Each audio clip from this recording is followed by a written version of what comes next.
Okay, so I'm a complete newbie to this whole emulation thing, but I recently just picked up the RG35XX and wanted to highlight how great of a first time emulator device it has been. The RG35 works right out of the box and is preloaded with a huge amount of ROMs including NES all the way up to PS1.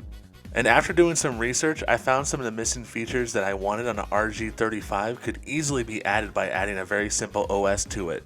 If you're worried about installing your own OS, it's super easy. I'm going to have the guide I use down in the comments, and if I can do it, pretty much anyone can do it. Anyways, let's get to talking about the device itself, the RG35XX. The device has a great screen and nice clicky buttons. Size-wise, it's pretty close to the OG Game Boy with good weight to it.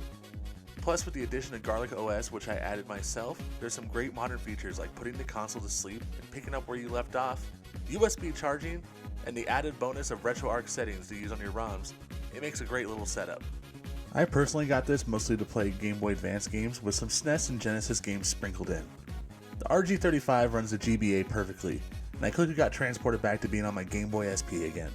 From all the games I tested, everything looked and played great. I'll probably experiment at some point with PS1 games, and I'll update y'all when I do.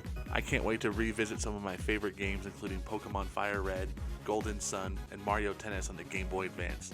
I also loaded it with some of my other favorites including Chrono Trigger, Sonic Advance, and Star Wars Episode 3 Revenge of the Sith. For a starter emulation machine, I definitely recommend it, and if you're comfortable with flashing your SD card, Garlic OS is a must. I can't wait to have a modern Game Boy Advance with me on long plane rides, and to be able to wind down with some Pokemon at night.